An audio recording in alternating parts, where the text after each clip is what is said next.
ازيك عزيزي العلمانجي؟ عامل ايه؟ انا حلو واتمنى يا رب انت كمان تكون حلو. اتمنى الفيديو الاولاني اللي بيكون بيتكلمك فيه عن الباب الاولاني يكون عجبك، وان شاء الله الفيديو التاني برضو الملم للفيديو التاني اللي احنا هنعمله على الباب التاني برضو يعجبك ويبقى فيه كل التفاصيل اللي حضرتك محتاجها. طيب انا دلوقتي محتاج من حضرتك بقى انك تفضي نفسك كده شويه وتركز معايا وتدي تركيز اكتر من التركيز اللي انت اديته للباب الاولاني. ليه؟ الباب ده حلو وسهل واغلبه شغل مسائل وشغل، بس هو معتمد اكتر على التفكير.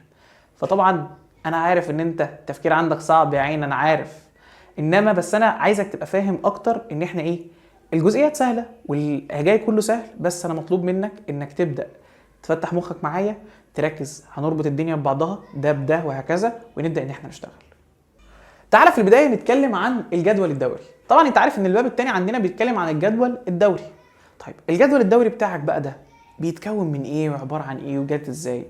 هشرح لك في حته بسيطه كده صغيره الجدول اتجاب ازاي. كنت انت اصلا خدتها في اعدادي وعندك المعلومه من اعدادي. الجدول الدوري بتاعك ان هو جه كان اول حاجه كان مندليف، كان قرر انه يعمل جدول يصمم او يسهل فيه دراسه خواص العناصر ودراسه العناصر بصفه عامه، لان العناصر بدا عددها يزيد وبدا ان هم محتاجين حاجه تفضل موجوده قدامهم عن تفاصيل كل عنصر، مش هيفضل يشتغل عليها كل مره او يعتمد مثلا على نفس شويه ناس حافظاها. فقرر انه يعمل الجدول الدوري واللي سماه على اسمه الجدول الدوري المندليف، واللي رتب فيه العناصر حسب كتلها الذريه. جه بعد كده عالم تاني اسمه موزلي، قرر موزلي انه ياخد جدول مندليف ويصلح عليه شويه حاجات ويضيف عليه حاجات زياده، وقرر ان هو يصلحه بدل ما هو يرتب حسب الكتل يرتبها حسب الاعداد. وبعد لما رتبها على حسب الاعداد بدا انه يضيف مجموعات كانت ناقصه زي مجموعه الغازات الخامله، والعناصر اللي ما كانتش موجوده على ايام مندليف بدا ان هو يضيفها، لحد لما جينا للجدول اللي احنا بنتكلم عنه النهارده، الجدول الدوري الحديث، واللي كان برضه مصمم او كان محط لتعديلات اتحطت في ايه بناء عليه. في الجدول الدوري الحديث احنا ما كناش بس بنرتب حسب الاعداد الذريه، لا ده احنا كنا كمان بنرتب على طريقه ملء المستويات الفرعيه. فطيب الجدول الدوري الحديث ده بقى بيتكون من ايه؟ قال لك الجدول الدوري الحديث يتكون من 7 صفوف افقيه. من كام صف؟ 7 صفوف افقيه كنا احنا بنسميهم دورات. وكان بيتكون من 18 عمود رأسي اللي احنا كنا بنسميهم المجموعات. فاصبح دلوقتي الجدول الدوري بتاعي 7 صفوف افقيه او 7 دورات و18 مجموعه. لحد دلوقتي الدنيا تمام ولذيذه وكلام كله انت سهل. كنت انت خدت معلومه كده ان كان قال لك ان الجدول الدوري بتاعك بيتكون من 118 عنصر. من كام عنصر؟ 118 عنصر. طيب معلومه كده هنبقى احنا عارفينها وعشان نسهل الدنيا على نفسنا، ال 118 عنصر دول متوزعين ازاي في الجدول الدوري؟ يعني ازاي الجدول الورق اللي انا بشوفها دي قدامي فيها 118 عنصر؟ قال لك عندك الدوره الاولى بتتكون من عنصرين. بتتكون من كام عنصر؟ 2. طبيعي لما اجي ابص في الجدول الدوري، لو انت قاعد دلوقتي وفاتح الكتاب بتاعك او فاتح المذكره بتاعتك ودلوقتي بتبص هتلاقي ان الجدول الدوري محطوط فعلا فيه عنصرين. طيب بعد كده الدوره الثانيه والثالثه مكونه من 8 عناصر. الدوره الثانيه والثالثه فيها كام عناصر؟ 8 عناصر. طيب الرابعه والخامسه بدايه ظهور الفئه دي. الدوره الرابعه دي تعتبر بدايه ظهور الفئه دي، فمعناتها ان هيبقى في عدد الكترونات اكتر هيخش. عدد الكترونات اكتر هيخش. فبناء عليه قلنا ان الدوره الرابعه والخامسه فيها 18 عنصر. فيها كام عنصر؟ 18 عنصر. طب فيها ليه 18 عنصر؟ ليه زادت ال 10 دول مره واحده؟ عشان دي فيها 10 الكترونات، وطالما دي فيها 10 الكترونات فمع كل زياده كل الكترون هيفتح لك عنصر جديد، لان انت المفروض خدت في اعدادي ان مفيش عنصر بيتشابه في العدد الذري. مستحيل انك تلاقي عنصر بيتشابه في نفس العدد الذري، دايما العدد الذري خاصيه مميزه للعنصر. وبناء عليه قلنا برضو ان الطيف الخطي او ان الطيف الايه او طيف الانبعاث برضو خاصيه مميزه للعنصر لانه معتمد على العدد الذري. طيب فانا عندي 10 الكترونات هيزيدوا، فبدل ما كانوا 8 عناصر بس هيزيد عندي 10 يبقى 18 عنصر. هيرجع في الدوره السادسه والسابعه يزيد معاك الموضوع اكتر لحد لما هيوصلوا ل 32 عنصر. لكام عنصر؟ 32 عنصر. فاصبح دلوقتي عرفت كل دوره عندي فيها كام عنصر وهكذا. طيب تعالى بعد كده، المفروض ان انا ما اقولها وانها انت خدتها قبل كده وان احنا في وسط الشرح قلناها، بس انا بحب التفاصيل كلها تبقى معاك عشان لو انت لسه ما تعرفش اي حاجه عن الباب يبقى الحصه دي بالنسبه لك ملمه لكل تفاصيل الباب. طيب عناصر نفس المجموعه، يعني ايه عناصر نفس المجموعه؟ يعني عناصر موجودين في مجموعه واحده في عمود رأسي واحد. قال لك هتلاقي ان العناصر اللي موجودين في العمود الرأسي الواحد ده هي عناصر تتفق في عدد الالكترونات، تتفق في عدد الايه؟ الالكترونات بتاعت ايه بقى؟ غلاف التكافؤ الاخير. ايه هو غلاف التكافؤ الاخير ده؟ مستوى الطاقه الاخير. مستوى الطاقه الاخير بتاعك ده بنسميه غلاف التكافؤ الاخير، اللي بيحصل فيه سواء الفقد او الاكتساب. فانت دلوقتي لو جيت لقيت عنصر مثلا كده هتلاقيه ان هو متفق في عدد الالكترون الاخير، نفس الالكترون الاخير اللي هنا نفس اللي هنا، مش هما في نفس المجموعه؟ يبقى ده الالكترون اللي هنا الالكترون الاخير هنا هو الالكترون الاخير هنا. طيب تاني ملحوظه، قال لك هتختلف في عدد الكم الرئيسي اللي هو الان، واللي احنا عارفين ان الان ده بيمثل لي على الرقم الدوره واللي هو رقم المستوى. ما انت كنت بتقول الكي ب 2، يعني انت كده في الدوره الايه؟ كنت بتقول ان انت كده في الدوره الثانيه، لما بتقول الان ب 2 يبقى انت كده في الدوره الثانيه، الان ب 3 يبقى انت كده في الدوره الثالثه، وهكذا. طيب فبالنسبه لي اللي هيختلف يبقى مختلف عندي مين؟ رقم الدوره، بس عدد الغلاف التكافؤ الاخير او المستوى الطاقه الاخير هيبقى فيه نفس عدد الالكترونات. تعال ناخد عنصرين سهلين خالص خالص خالص اهو. ادي الليثيوم Li3 وبعديه الصوديوم Na11.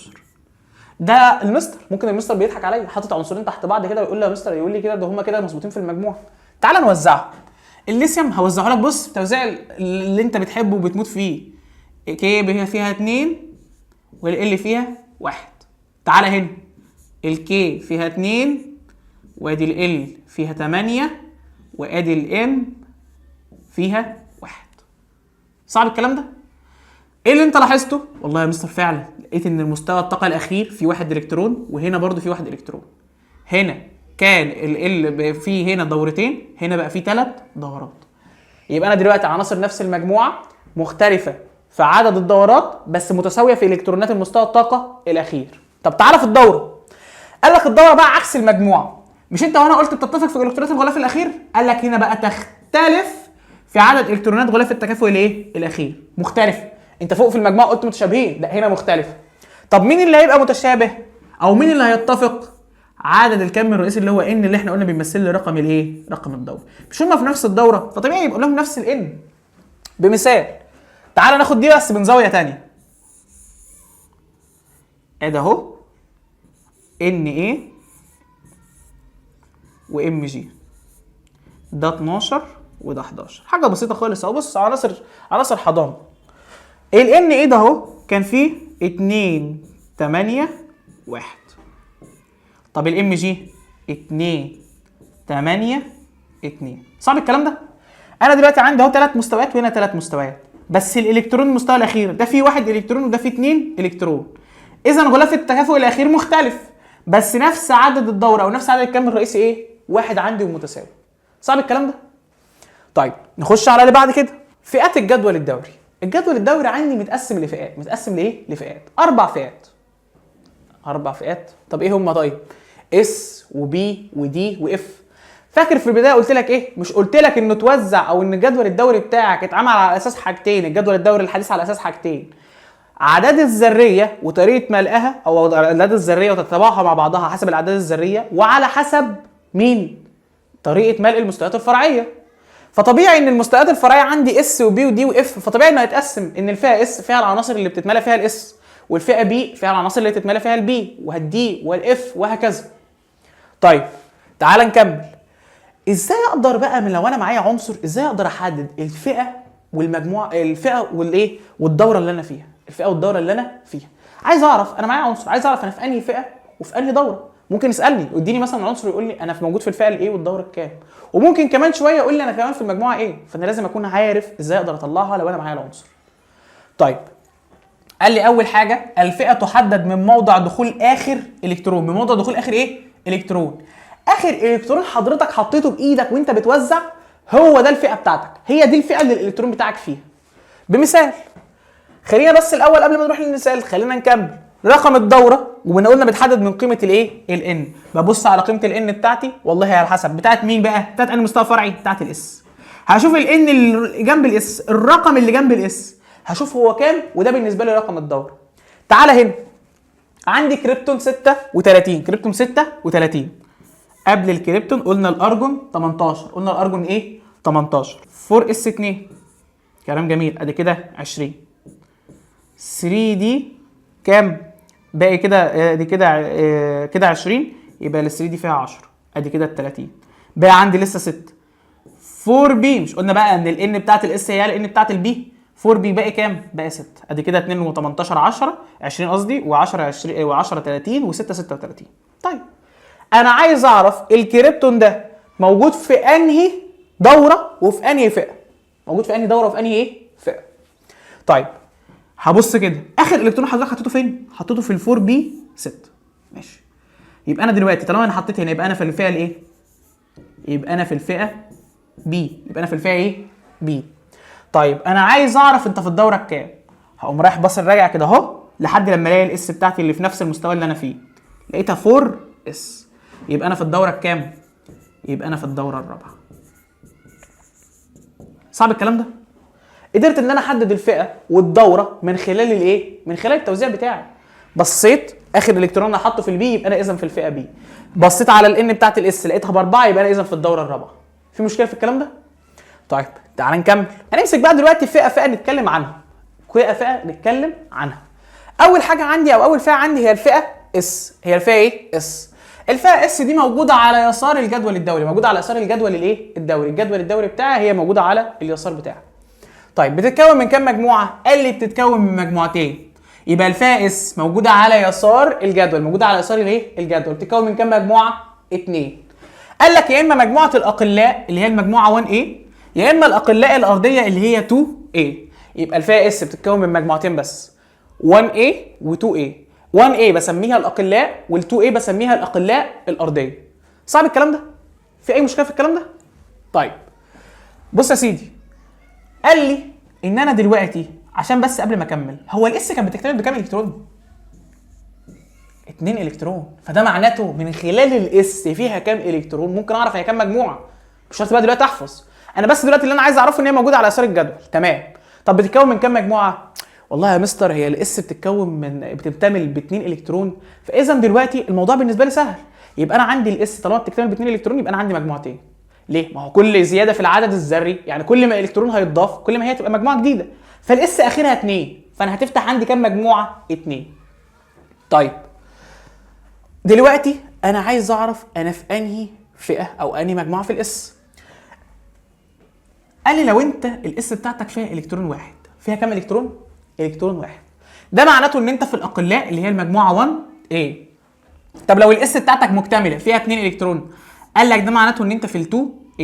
يعني انا لو لقيت في اخر مستوى ان انا خلاص حددت ان انا في الفئه اس ولقيت في الفئه اس 1 الكترون، اذا كده انا موجود في المجموعه 1A. طب لقيت فيها 2 الكترون، اذا كده انا موجود في المجموعه 2A. بمثال ريبيديوم، انا عندي اقرب عنصر ليها كريبتون 36 اهو. بعد كده بعد الكريبتون عندي 5S. خلاص ما الكريبتون ده قفل الدوره الرابعه. فيها كام ال 5S؟ فيها 1. مش هو 37 ادي 36 وادي الواحد. حدد لي الفئه والدوره والمجموعه. الفئه والدوره والايه؟ والمجموعه. والله يا مستر انا اخر الكترون حطيته في الاس يبقى انا كده موجود في الفئه اس. صح؟ وحضرتك قلت لي ابص للان للاس، ادي الان للاس ب5 يبقى انا موجود في الدوره الخامسه. كلام جميل.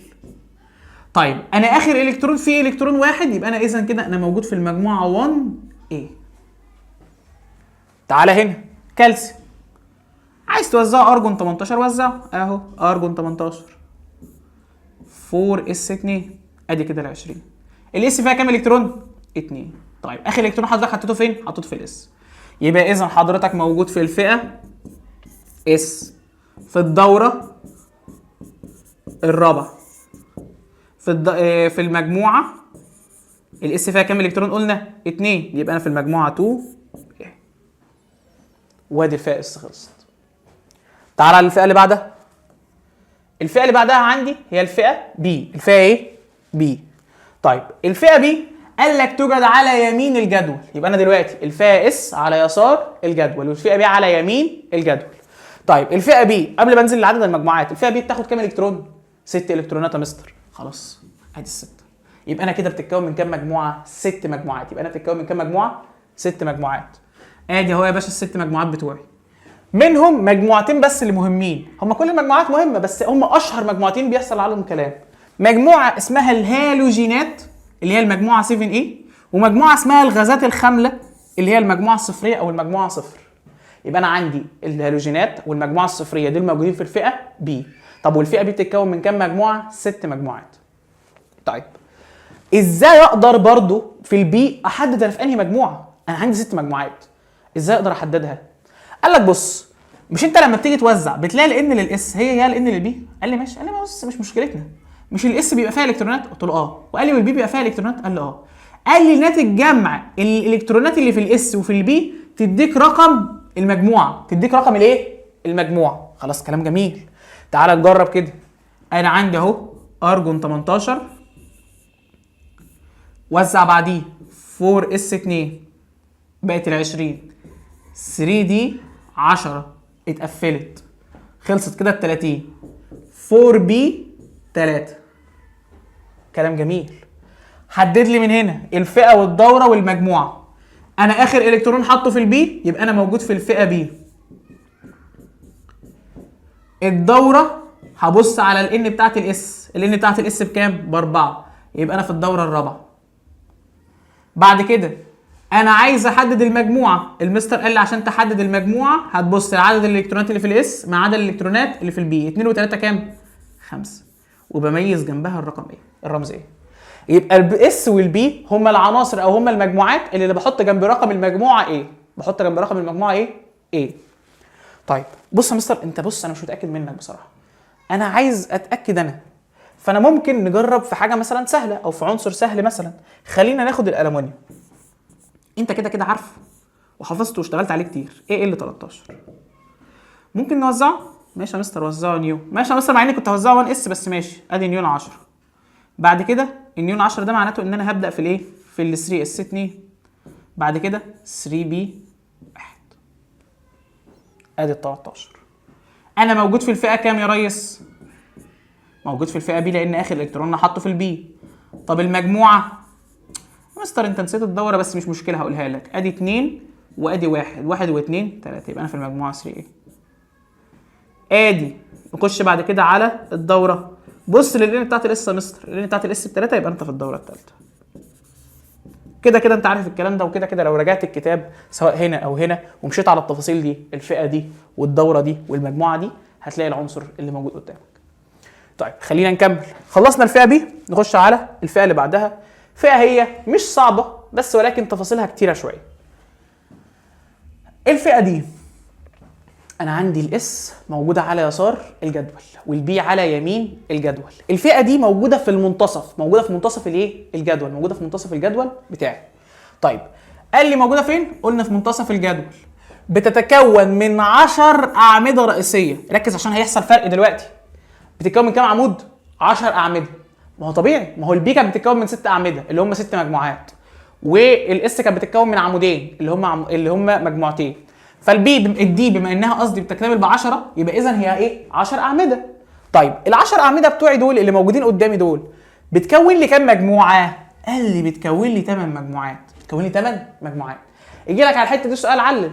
طالب ازهر او طالب حتى ثانوي عام دلوقتي مع الاسئله المقالي ممكن يجيب لك سؤال علل، يقول لك علل ليه المجموعه دي او الفئه دي بتتكون من 8 مجموعات بالرغم انها 10 اعمده، او يقول لك علل تشذ المجموعه الثامنه عن باقي المجموعات الجدول.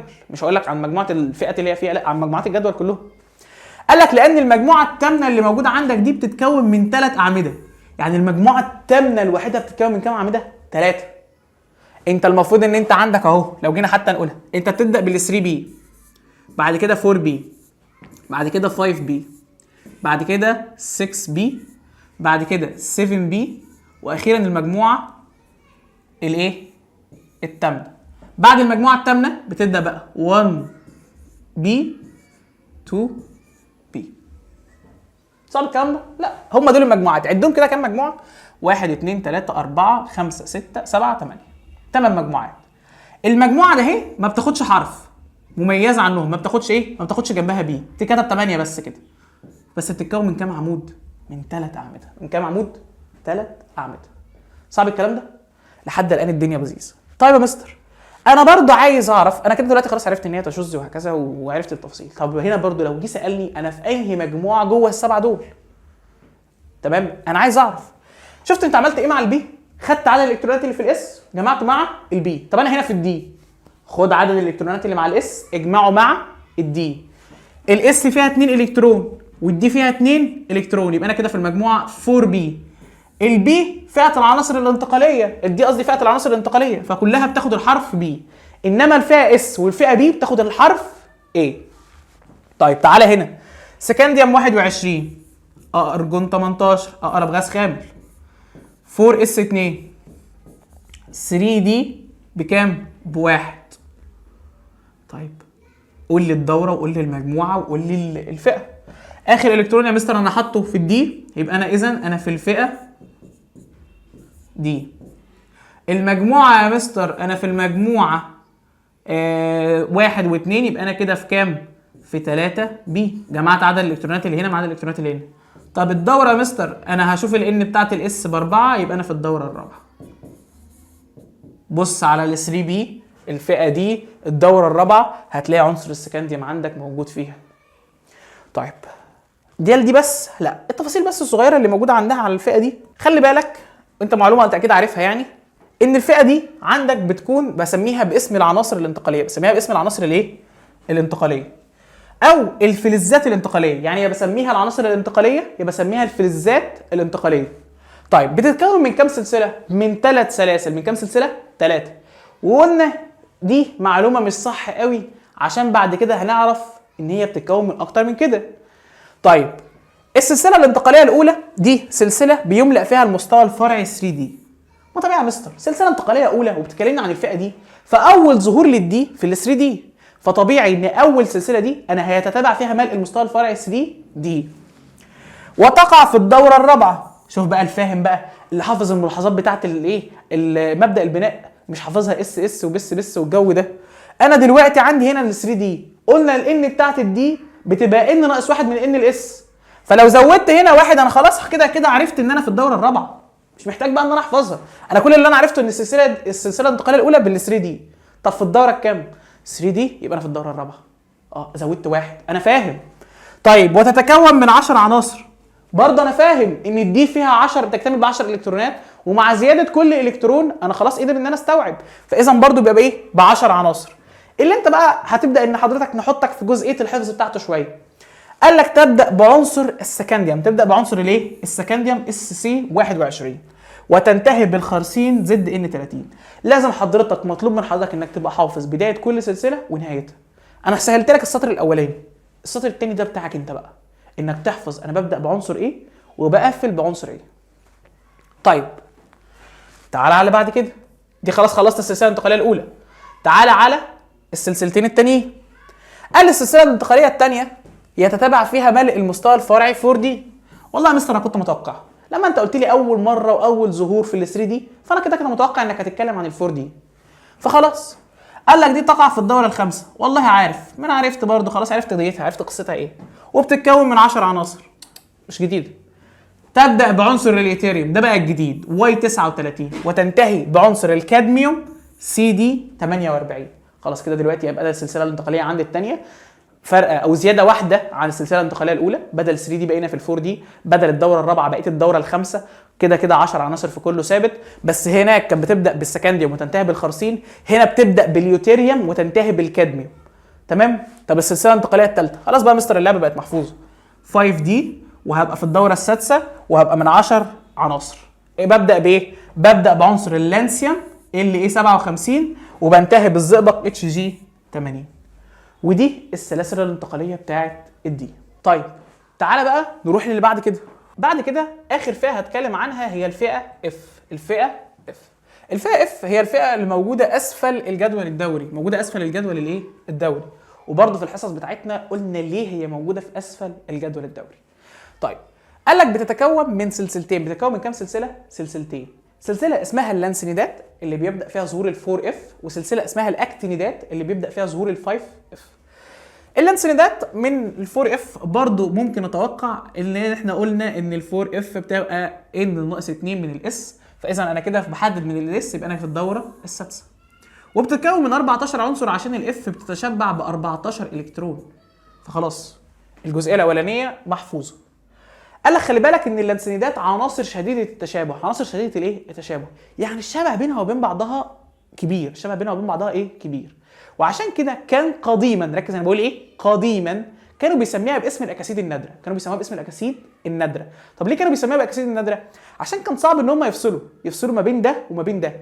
لحد بقى مع التطور العلمي اللي احنا وصلنا له بدانا ان هم يقدروا ان هم يوصلوا لايه المصطلحات دي. قال لك ان المصطلح ده دلوقتي حاليا بقى خاطئ حاليا في الزمن اللي احنا فيه ده، عشان بقى عندي اجهزه تقدر انها تتعامل مع الموضوع ده بسهوله، وتقدر ان هي تفصلهم لي عن بعض وتفرقهم لي عن بعض. طيب تعالى على السلسله الثانيه اللي هي الاكتينيدات ال5 اف، هتبقى في الدوره السابعه برضو من 14 عنصر. قال لك دي بقى الفئه دي فئه لذيذه خالص. قال لك هي بتتميز بكبر انويتها. بكبر ايه انويتها؟ ان النواه بتاعتها كبيره. طيب ليه كبر انويتها؟ قال لك عشان كده بتبقى عناصر مشعه. عشان كده بتبقى عناصر ايه مشعه. يجي يقول لك علل تتميز الاكتينيدات بكبر نواتها، اقول له والله لانها عناصر مشعه. عناصر المشعه بتاعتي مثاره فيها كميه او طاقه كبيره. طيب علل العناصر الاكتينيدات عناصر مشعه عشان انويتها كبيره. طيب وكده خلصنا فئات الجدول الدوري واتكلمنا عن الفئات بتاعتي كلها. نيجي بعد كده على شويه بس ايه تبقى فاهم العناصر اللي موجوده عندك في الجدول الدوري. قال لك عندك حاجه اسمها العناصر الممثله. العناصر اللي ايه الممثله. العناصر الممثله دي هو المفروض عن حضرتك انك تبقى عارف تفاصيلها موجوده فين وعباره عن ايه، عشان لو جبت لك عنصر وقلت لك والله هو العنصر ده حدده لي هو ممثل ولا خامل ولا انتقالي رئيسي ولا انتقالي داخلي، لازم تبقى عارف الفرق وعارف دي موجودين فين ودول موجودين فين، عشان لما تحدد الدوره والمجموعه والفئه تبقى انت عارف انت بتتكلم عن انهي عنصر وهل العنصر ده انتقالي ولا لا، لان على اساسه انت هتبدا تحدد. زي بمثال انا بقول لك ان العناصر الممثله هي العناصر الموجوده في الفئه بي واس. يبقى العناصر الممثله دي موجوده فين وفين؟ في البي والاس بس، ولا في الدي ولا في الاف. قال لك ما عدا الغازات الخامله. ما هو طبيعي يا مستر لازم تبقى ما عدا الغازات الخامله لان دي عناصر اصلا ثانيه. فيبقى انا يثبت عندي كل المجموعات اللي موجوده في الاس والبي عناصر ممثله. عناصر مالها ممثله ما عدا مين؟ مجموعه الغازات الخامله. وقال لك جميع مستوياتها ممتلئه. هتلاقي كل المستويات بتاعتها مليانه. كل المستويات بتاعتها مليانه ما عدا الاخير. ما عدا المستوى الاخير. وجميعها تاخذ الحرف A. كلها هتلاقي فيها الحرف A. وعناصرها تميل يا اما للفقد يا اما للاكتساب. بص يا مستر انت في الحصص معودني ان انت ما تقوليش حاجه كده وخلاص، فانا عايز برضو وانت هنا في الفيديو ما تقوليش حاجه خلاص، ما تقوليش ان هي ممتلئه ما عدا الاخير. ما هو يعني ايه ما عدا الاخير؟ تعال ناخد ايه مثال وليكن من اي فئه. بص يا سيدي احنا قلنا ان هي عناصر ممتلئه كل مستوياتها ممتلئه ما عدا الاخير. تعال ناخد عنصر سهل ولذيذ اهو اتكلمنا عنه في البدايه الليثيوم Li3. استاذن حضرتك توزعه 1s2 وبعد كده 2s1. كل اللي قبلها ده مكتمل صح؟ ما هو خلاص ال1s خلاص اكتمل. هل ال1s هتظهر تاني؟ لا. طب ال2s1 هل ده مكتمل؟ ده نفسه مش مكتمل. ال2s نفسه مش مكتمل ولسه في عندك 2b. فالمستوى الرئيسي هو اللي مش مكتمل مش الفرعي. هو هنا قصده على المستوى الرئيسي مش الفرعي. لما اجي ابص هلاقي ان ال2s وال2b فعلا لسه المستوى الرئيسي الثاني لسه ما اكتملش. ده كده في الكترون واحد بس، فلسه له واحد كمان في الاس و6 في البي. مش خلاص مش المستوى الثاني هيظهر فيه الاس والبي بس، فلسه هنا ولا ظهرت عندي البي ولا اصلا الاس اكتمل. فعشان كده بقول ان العناصر الممثله كلها ممتلئه ما عدا اخر مستوى اللي هو ده. مش ده اخر مستوى عندي ظهر؟ فكله مكتمل ما عدا اخر مستوى. تعالى للغازات الخامله. قال لك هي عناصر جميع مستوياتها ممتلئه. هتلاقي كله مليان من اول مستوى لاخر مستوى. وتوجد في الفئه بي. لما اجي ابص على الغازات الخامله هلاقيها موجوده في الفئه بي، وقلنا ان هي تحديدا موجوده في المجموعه الصفريه واتكلمنا عنها بالتفصيل في الفئه بي. قال لك ويصعب تكوينها للمركبات. يصعب تكوينها للايه؟ للمركبات. ما هي مستقره. قلنا ان صعب عليا ان انا اخرج ذره من حاله استقرارها. ذره مستقره ازاي اقدر احاول اخرجها من مستقره؟ لا ده الذره دايما بتسعى انها تبقى مستقره. فطبيعي بقى مش هتدخل في نفسها في مركبات وحاجات من دي. هي كده كده هتخش. واللي يقول لك ان المركبات الخامله ما بتعملش تفاعلات قول له كسام طيب. المركبات او الغازات الخامله كده كده بتخش في التفاعل بس ليها شروط معينه عاليه وصعبه جدا عشان تقدر انك تكون لك مركب. ليه؟ لان انت في الوقت ده او في الحاله دي بتحاول انك تخرجها من حاله الاستقرار بتاعتها. فلازم تبذل جهد ومجهود كبير قوي عشان تقدر انها تكون معاك مركب. قال لك خلي بالك ان هي عناصر غازيه واحاديه الذره. احاديه الذره يعني بتتكون من ذره واحده، يعني اليوم بتكتبه كده، الارجون بتكتبه كده. انما لما نكون مثلا ثنائيه الذره ده معناتها زي مثلا الاكسجين بتكتبه O2 زي الكلور Cl2. فده معنى ان هي دي كده ثنائيه الذره، انما كده احاديه الايه؟ الذره. طيب تعال نخش على العناصر اللي بعد كده. عندي العناصر اللي موجوده عندي انتقالي رئيسي وانتقالي داخلي وهكذا. الانتقال الرئيسي هم العناصر اللي موجوده في الدي. العناصر اللي موجوده فين؟ في الدي. يبقى العناصر اللي موجوده عندي في الدي بسميها عناصر انتقاليه رئيسيه. انتقاليه لها ايه؟ رئيسيه. وقال لك هي عناصر جميع مستوياتها ممتلئه. جميع مستوياتها ايه؟ مليانه، عدا المستويين الاخيرين. يعني مش هيبقى مستوى واحد بس اللي ايه؟ اللي مش مكتمل، لا ده هيبقوا اتنين. عندك مستويين رئيسيين مش مكتملين. زي مثلا انا عندي هنا التيتانيوم، وزع ارجون 18 4s2 3d، ادي كده 10، ادي كده في 2. هل ال 4s اكتمل؟ لا لسه ما اكتملش. ليه؟ هو لسه في 4f. انت ناسي ولا ايه؟ انا لسه عندي 4f لسه ما اكتملتش، لسه ما رحتلهاش. فاصبح ان ال 4f ده او ال 4s ده او ان المستوى الرابع لسه ما اكتملش. طب وال 3d هي اخر مستوى هيظهر، انا معاك، اخر مستوى فرع هيظهر عندي كده. الاس والبي اكتملوا، بس الدي نفسها مش مكتمله. الدي فيها 2 وهي بتكتمل ب 10، فاصبح النادي عندي ادي مستوى وادي 2. الاثنين دول مش لسه ما اكتملوش بالالكترونات. طيب في الانتقال الداخلي اللي هو الاف، عناصر الفئه اف بسميها انتقاليه داخليه، انما اللي في الفئه دي بسميها انتقاليه رئيسيه. قال لك هي عناصر جميع مستوياتها برضه ممتلئه بس ما عدا الثلاث مستويات الاخيره. عندي اهو هنا هيبقى زينون 54. زينون كام؟ 54. تعال نكمل بعد كده. ادي هنبدا بقى، هيبقى 5، هيبقى 6 اس 4 اف و 5 دي. هعمل ايه؟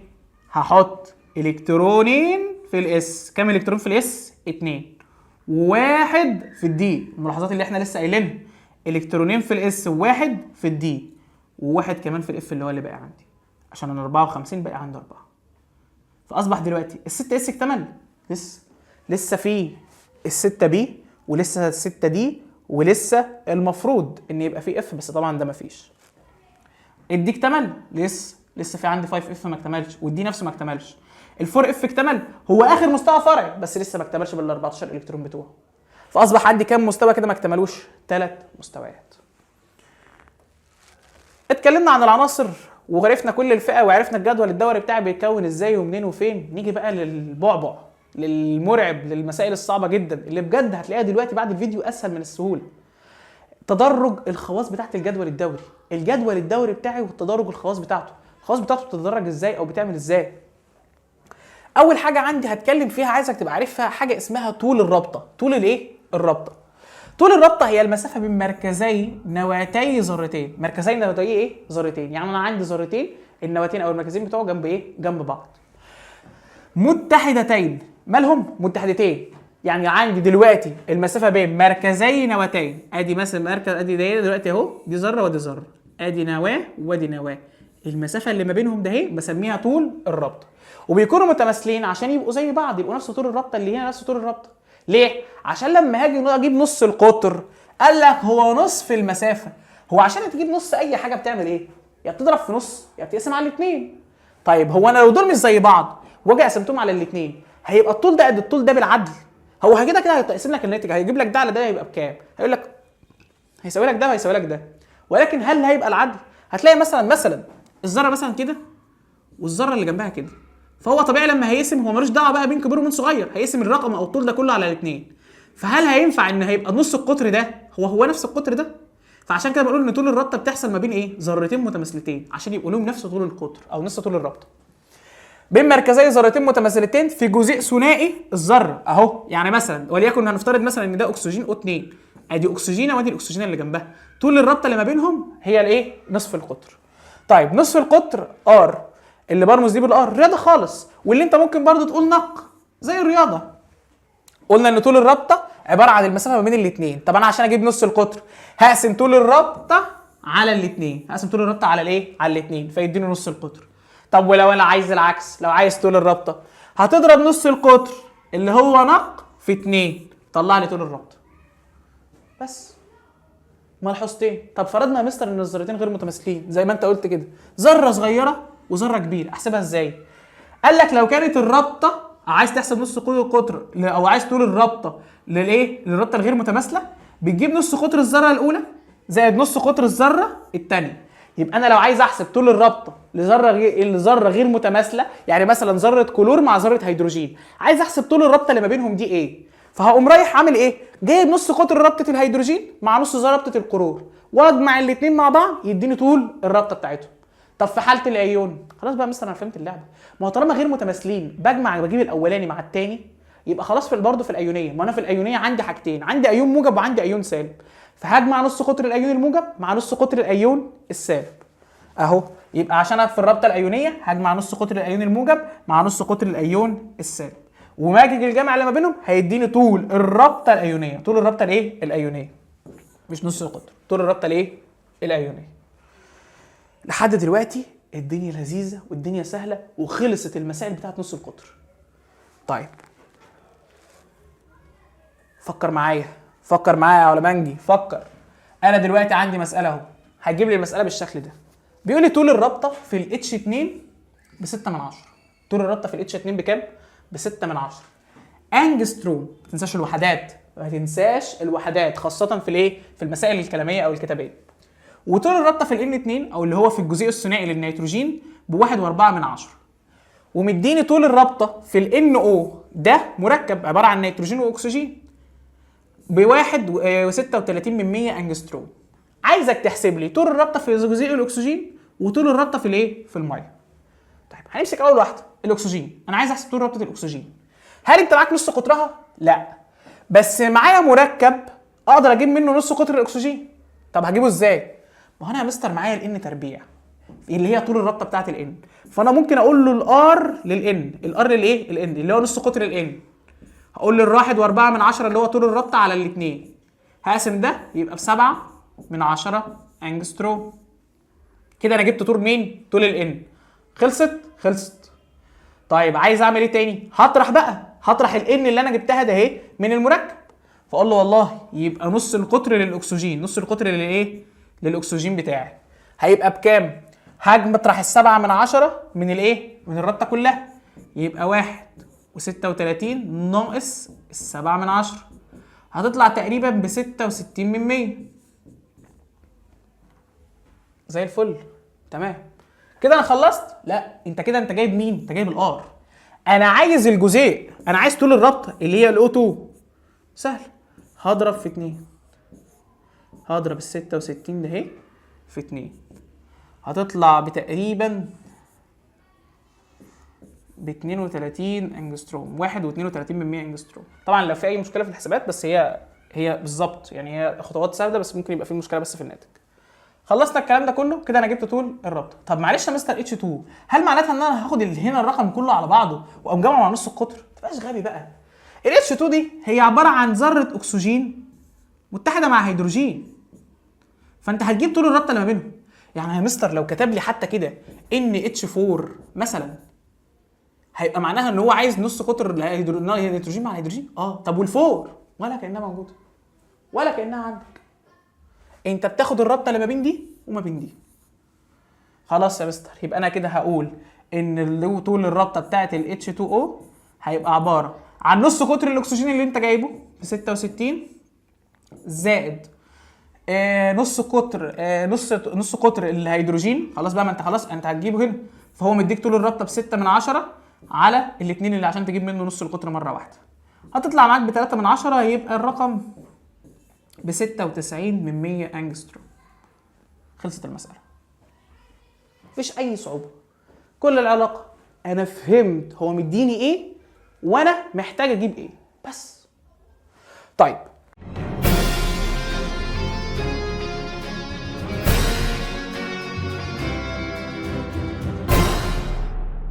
خلاص، بعد ما خدت البريك بتاعك والفاصل الصغير اللي احنا عملناه مع بعض، دلوقتي انا كل اللي انا محتاجه منك انك تركز بقى معايا بقى. دلوقتي هنتكلم دلوقتي عن حاجه اسمها الشحنه الفعاله للنواه. الشحنه الفعاله لايه؟ للنواه. الشحنه الفعاله هي الشحنه اللي بيتاثر بيها عندي النواه، اللي بيتاثر بيها عندي ايه؟ النواه، او بالكترون ما في الذره. وكل لما زاد عدد مستويات الممتلئه، كل لما المستويات الممتلئه زادت معايا كل بالالكترونات، قلت الشحنه الفعاله بتاعتي. ودايما هتلاقي ان الشحنه الفعاله للنواه اقل من شحنه النواه الاساسيه، يعني شحنه النواه الاصليه حاجه والشحنه الفعاله للنواه حاجه ثانيه خالص. طيب قال لك علل، قال لك ليه اصلا ممكن تقول حاجه زي دي؟ يعني ليه الشحنه الفعاله للنواه اقل من شحنه النواه؟ قال لك بسبب ان المستويات الممتلئه اللي احنا لسه متكلمين عليها من شويه، اللي قلنا كلما زادت المستويات الممتلئه بالالكترونات تعمل كسحابه تحجب جزء من طاقه الايه؟ تحجب جزء من طاقه النواه. فبالتالي كل لما عدد المستويات الممتلئه زاد، كل ما دلوقتي هيتحجب عندي الطاقه اللي موجوده. انا مثلا عندي مستويين طاقه، هيحجب عندي مثلا هتعدي على فلترين. طب انا مثلا عندي 3 مستويات، هتعدي على 3 فلاتر وهكذا. فيجي لك هنا سؤال يقول لك علل الشحنه الفعاله لنواه البوتاسيوم اقل من الشحنه الفعاله لنواه الصوديوم. طيب تعال نشوف البوتاسيوم. البوتاسيوم كده 19. تعال كده نشوف 2 8 8 1. كام مستوى مليان؟ ادي 1 2 3. طب تعالى هنا في الصوديوم. الصوديوم ان ايه؟ ادي 1 ان 11، فدي كده 2 8 1. كام مستوى ممتلئ هنا؟ 2. عندي كام فلتر؟ 2. طيب عندي هنا كام مستوى تانيين؟ عندي 3. فهنا ليه الشحنه الفعاله لنواه البوتاسيوم اقل من الشحنه الفعاله لنواه الصوديوم؟ لان نواه البوتاسيوم تحتوي على 3 او 3 مستويات ايه؟ ممتلئه تعمل كسحابه تحجب جزء من طاقه النواه او من شحنه النواه الاصليه. بينما الصوديوم به مستويين فقط ممتلئين. كم مستوى ممتلئ؟ 2 مستويين فقط مالهم؟ ممتلئين، مما يعمل على حجب النواه بطاقه اقل او يصدر طاقه اقل، يعني ما بياخدش الطاقه كلها، في طاقه بتعدي بفرق مين؟ اللي بتعدي على 3. طيب تعال على بعد كده، تدرج خاصيه نصف القطر بقى. دي بقى اللي انا عايزك تركز فيها واللي هنبني عليها كل اللي جاي. طيب اول حاجه هنتكلم عن تدرج نصف القطر في الدوره. تدرج نصف القطر في ايه؟ في الدوره. قال لي في الدورات هتلاقي ان كلما اتجهنا من اليسار لليمين، كلما اتجهنا منين لفين؟ من اليسار لليمين. من وانت جاي من الفئه اس رايح للفئه بي، يقل نصف القطر. ايه اللي بيحصل لنص القطر؟ بيقل. يبقى طول ما انا رايح من الفئه اس للفئه بي، ايه اللي بيحصل لنص القطر؟ بيقل. طيب في المجموعه قال لك كلما اتجهنا من الاعلى الى الاسفل، من الاعلى للايه؟ للاسفل. كل لما حضرتك اتجهت من المستوى العالي للمستوى الايه؟ الاقل، من الاعلى الى الاسفل، جيت من الالكترونات من فوق او من الذره من فوق نزلت لحد ايه؟ تحت. كلما اتجهنا من الاعلى للاسفل يزداد نصف القطر. خلاص بس كده، بس كده. كل ده اللي انت عايزك تعرفه. يبقى في تدرج نص القطر ايه اللي بيحصل؟ بتروح من كلما اتجهنا من اليسار لليمين ايه اللي بيحصل لنص القطر؟ بيقل. بينما كلما اتجهنا من اعلى الى اسفل، من اعلى الى ايه؟ الى اسفل، ايه اللي بيحصل عندي؟ بيزداد نصف القطر. وقال لك خلي بالك عندك حالتين، حاله نص قطر الايون الموجب ونص قطر الايون السالب، وبقارن ما بين الاثنين دول ما بين نص قطر الذره الاصليه وهي في حالتها الطبيعيه خالص. قال لي نص قطر الايون الموجب اللي احنا بنسميه الكاتيون بيكون اقل من نصف قطر الذره. يعني لما ابص على نص قطر الايون الموجب ونص قطر الذره الاساسيه ذات نفسها بلاقي ان نص قطر الايون الموجب اقل من نص قطر ايون الذره. طب ليه؟ قال لك لان كلما زاد الفقد قل نصف القطر. يعني كل لما الذره فقدت الكترونات كل ما نص القطر بتاعي ايه اللي حصل له؟ كل ما نص القطر بتاعي قل، كل ما نص القطر بتاعي ماله؟ قل. فطيب يبقى انا دلوقتي لو انا ذره فقدت الكترون، فكده الذره اللي فقدت الكترون وتحولت لايون موجب واحد دي نص القطر بتاعها اقل من نص قطر الايه؟ الذره. طب انا نص قطر ايون موجب واحد رجعت فقدت الكترون كمان، كده انا ايون موجب 2، انا كده فقدت 2 الكترون، نص قطر بتاعي اقل من نص قطر الذره اللي فقدت الكترون واحد، وهكذا. طب في حاله الايون السالب قال لك العكس. الايون السالب اللي احنا بنسميه الانيون بيبقى نص قطره اكبر من نص قطر الذره، اكبر من نص قطر الايه؟ الذره. ليه؟ لان كلما اكتسبنا عكسها بقى، مش انت في الموجب كنت بتقول فقد وفي السالب هيبقى اكتساب، كلما اكتساب اللي كلما زاد الاكتساب زاد نص القطر. انت دلوقتي كنت بتفقد، انا مثلا الذره بتاعتي كانت واسعه، ادي جهه وادي جهه وادي جهه، كل فيها جهه الكترون عمال رايح جاي، لان طبعا احنا عارفين الالكترون ملوش حركه مستقره. جيت حضرتك فقدت الكترون فده بدا يتضم، فقدت الثاني ضم، فقدت الثالث، فاصبح نص القطر بتاعك قل. بعكس لما تكتسب هيبدا الجزء ده يزيد والجزء ده يزيد وتبدا الجزء ده يزيد وهكذا. فاصبح دلوقتي نص قطر الايون الموجب اقل من نص قطر الذره، وكل ما فقدت اكتر كل ما نص القطر قل اكتر. طب وفي الايون السالب كلما زاد الاكتساب، كل ما اكتسبت الكترونات اكتر، 1 او 2 او 3 او ايا كان، كل ما زاد الاكتساب كل ما نص القطر بتاعي كبر اكتر. طيب تعالى على اللي بعد كده.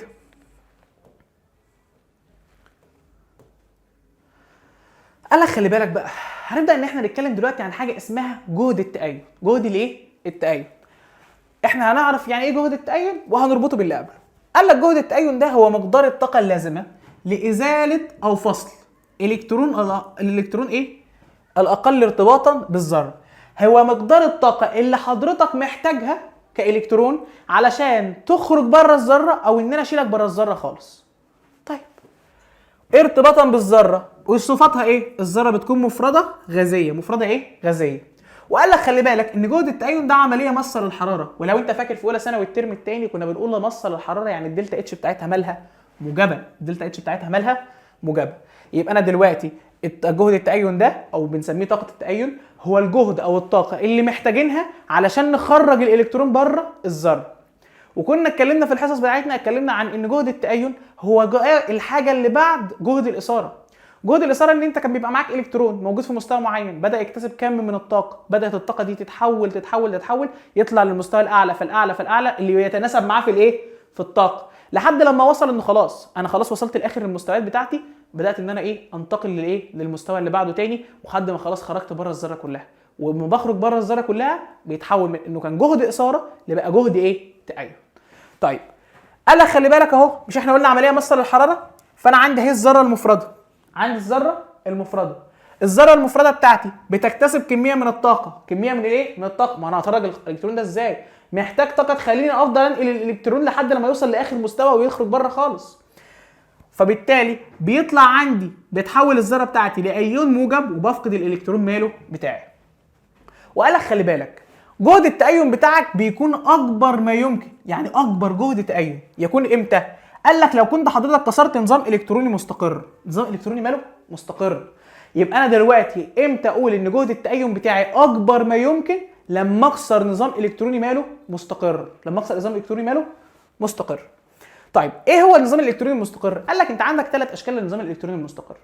يا اما ان حضرتك هتكسر مستوى رئيسي ممتلئ بمثال 2 8 وبطلب من حضرتك ان انت من هنا تفقد الكترون، فساعتها ده مكتمل فهتضطر انك تفقد منه الالكترون، فمحتاج جهد تأين عالي علشان تخرج الذره من حاله استقرارها ان هي تقدر انها تخش تكون لك مركب. طيب في الثانيه قال لك برضه لو بس بدل ما كان مستوى رئيسي تبقى كسرت مستوى فرعي ممتلئ. كسرت مستوى فرعي ماله ممتلئ زي في الدي. ده انت في الدي لما بيبقى فيها 9 بتروح تاخد الكترون من الاس علشان الدي تكتمل ويبقى فيها 10 توصلها لحاله الاستقرار بتاعتها. طيب 3 عند كسر مستوى فرعي نصف ممتلئ. لما تكسر مستوى فرعي نصف ممتلئ برضه زي الدي لما كان بتبقى فيها 4 كنت انت بتروح تعمل ايه؟ كنت بتاخد ال4 دي او بتاخد ال5 دي وتبدا انك ايه؟ تنقلها. طيب تعالى على اللي بعد كده. ده كان جهد التأين. اللي بعده الميل الالكتروني. الميل الايه؟ الالكتروني. الميل الالكتروني هو ميل الذره لاكتساب الالكترونات. ميل الذره لاكتساب الايه؟ الالكترونات. وهو بيعبر لي او بعبر عنه وبقول هو مقدار الطاقه المنطلقه اللي خارجه. كلمه منطلقه يعني اللي خارجه، اللي طالعه بره التفاعل، عندما تكتسب الذره المفرده الغازيه. الذره المفرده الايه؟ الغازيه. الذره المفرده الغازيه بتاعتك لما تبدا ان هي تكتسب كما من الطاقه او كما من الايه تكتسب الكترونات، يعني بمعنى اصح بتبدا ان هي تتحول او تكون لك عمليه طارده. ليه؟ لان الطاقه او الانرجي بتاعتك بتكون مالها في الايه؟ في النواتج. وقلنا طالما طارد للحراره يبقى الدلتا اتش بتاعته مالها؟ سالبه.